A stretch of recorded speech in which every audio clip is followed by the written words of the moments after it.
known strike against the Iran-backed Houthi militants inside Yemen. US President Joe Biden has warned of further action if necessary, while the United Kingdom has said that the attacks were an act of self-defense, calling the attack barbaric. The Houthis have pledged retaliation. The group's officials have also said that they will continue to target ships heading towards Israel.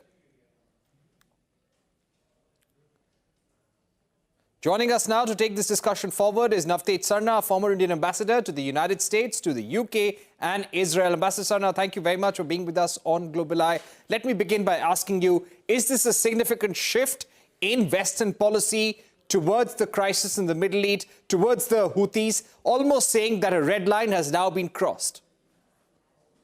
Well, thank you, Parikshit. I wouldn't call it a sudden shift, but it is certainly a notch more in this creep towards escalation that we have been fearing and watching in the last few weeks and 3 months. It's not that the US has not struck its enemies before in the Middle East, and it's also not that the United States personnel have not been struck since October. There is a figure which says 115 American personnel have been targeted in different countries by adversaries of the United States since October 7th and what followed in Gaza. But definitely this is a major, it's a major development in which the United States, the UK, and which has been supported by several West European countries in particular, and Australia, have said, have actually demonstrated that they are willing to militarily get involved in the Middle East again. And President Biden's statement, as you yourself noted, leaves it open-ended, saying that more could follow.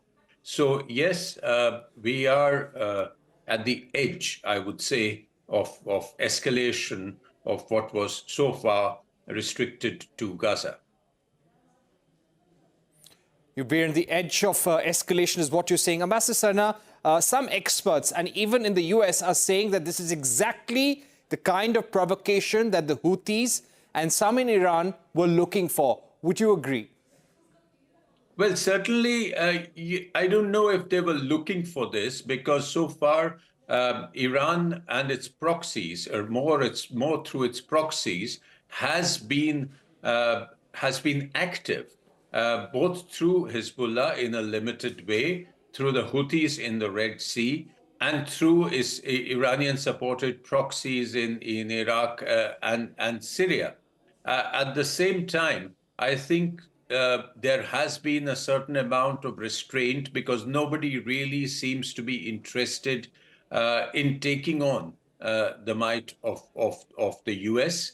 At the same time, they have been making, sending messages, using the events in Gaza, using the humanitarian disaster and civilian deaths in Gaza as a kind of a platform to come together with all their particular problems with the United States and their enmities with the United States. Unfortunately, the United States itself has not focused enough, or has been unable or unwilling to call and get a ceasefire in Gaza, and thereby providing this opportunity to a large number of proxies to sort of push with what have been, in strategic terms, would be relative pinpricks. Of course, the Houthis have been very active in the Red Sea, and a lot of global trade, which passes through Bab al-Mandab,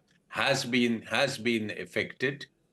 So at the same time, the United States is not very keen. The previous history of United States military intervention in Middle East has not been very encouraging, even under the cover of a coalition like the present case. So in an election year, the United States itself is not very keen. However, at the same time, neither has the United States done much to go for the root cause and get a ceasefire in Gaza. Right. Ambassador Sarna, how do you think Iran is going to respond to the latest round of strikes? And do you feel that because this was a coalition of countries, not just United States, but a coalition of countries acting, this may restrain Iran from acting, or maybe restrain the Houthis also from reacting in any way?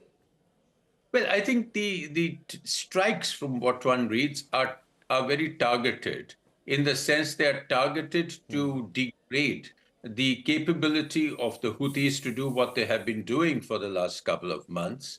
They've been attacked on the command control centers, on their coastline radars, etc. So you might see an actual degradation of the Houthi ability to target commercial shipping in the Red Sea.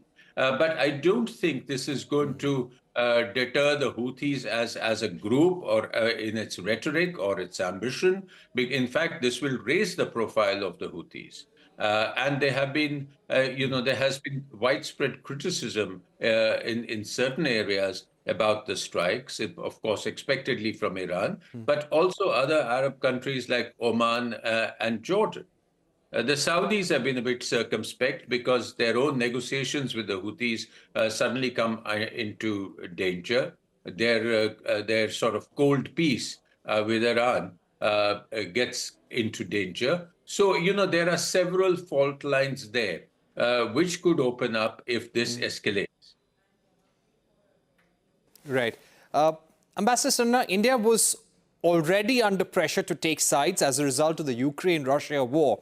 Now, with what is happening against the Houthis in Yemen, what's happening in the Red Sea, between Israel and Hamas, what do you think the West and these countries which are acting together would expect from India?